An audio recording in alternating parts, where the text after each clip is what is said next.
ایک سیاسی جماعت، ایک سیاسی رہنما، ایک سیاسی قائد، اس کی ذمہ داری کیا ہوتی ہے؟ معاشرہ ان سے کیا ڈیمانڈ کرتا ہے، کیا چاہتا ہے ان سے؟ یہ جو جمعیت نے کام کیا ہے، آپ یقین کریں کہ لوگوں کے دلوں میں اس کی قدر بڑھ گئی ہوگی، میرے دل میں بڑھ گئی ہے بھائی۔ وجہ یہ ہے کہ سیاسی جماعت کے بہت سارے اور کاموں میں، بہت ساری اور ذمہ داریوں میں ایک بہت بڑی ذمہ داری یہ ہوتی ہے۔ جمعیت علماء اسلام خیبر پختونخوا کے ذمہ دار مولانا مفتی فضل غفور صاحب کا سوشل میڈیا اکاؤنٹ میرے سامنے آیا، اس پر انہوں نے پوری تفصیل لکھی کہ مفتی فضل غفور صاحب نے رابطہ کیا جمعیت علماء اسلام کے سربراہ مولانا فضل الرحمان صاحب سے، اور ان سے یہ استدعا کی کہ اس حوالے سے سیریس ایکشن لیا جائے، یہ مسئلہ بہت زیادہ بگڑ گیا ہے، یہ خیبر پختونخوا کے پی کے کی ایک بیٹی ہے اور اس طرح سے اس کے ساتھ ظلم اور زیادتی کی جا رہی ہے۔ تو مولانا فضل الرحمان صاحب نے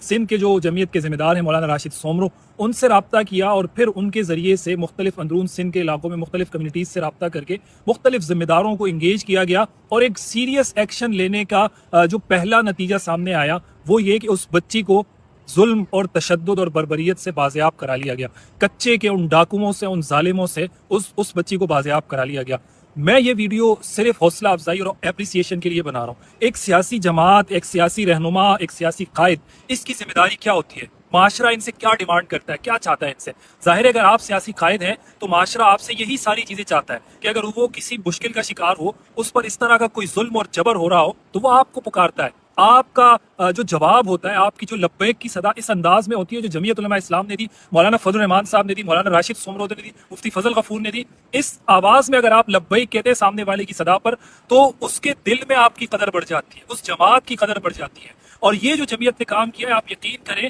کہ لوگوں کے دلوں میں اس کی قدر بڑھ گئی ہوگی، میرے دل میں بڑھ گئی ہے بھائی۔ وجہ یہ ہے کہ سیاسی جماعت کے بہت سارے اور کاموں میں، بہت ساری اور ذمہ داریوں میں ایک بہت بڑی ذمہ داری یہ ہوتی ہے کہ وہ اس طرح کی ذمہ داریاں ادا کریں، اور یہ ابھی انہوں نے ادا کی ہے۔ اب لوگ اور بھی امیدیں لگائیں گے، خدا ان کو جزائے خیر دے کہ ایک ایسی بچی جو بے قصور تھی، جس کا کوئی اس کا وہ نہیں تھا، اس کا گھرانہ، اس کی ماں کی جو ویڈیو سامنے آئی تھی سوشل میڈیا کے اوپر، وہ رو رو کے سیاسی لوگوں سے، حکمرانوں سے استدعا کر رہی تھی کہ خدا را اب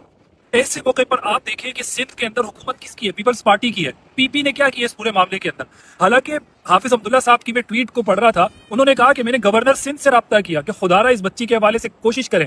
تو یہ جو صلہ تھا، یہ جو دعا تھی، یہ جو خیر کا کام تھا، یہ خدا نے کسی اور سے لینا تھا، انہوں نے اپنی کوشش کی اور آج وہ الحمدللہ اس میں کامیاب ہوئے۔ تو اس طرح کی ذمہ داریاں ادا کرنا یہ بہت بڑی بات ہوتی ہے، اور اس سے سیاسی جماعت، سیاسی رہنما اور سیاسی قائد کا قد کاٹ معاشرے کے اندر بڑھ جاتا ہے۔ میں بہت مبارکباد پیش کروں گا مولانا راشد سومرو، ان کی پوری ٹیم کو، جنہوں نے بھی اس کے اندر کردار ادا کیا۔ مجھے نام نہیں پتا واللہ، میں نے صرف مفتی فضل غفور صاحب کی پوسٹ پڑھی ہے،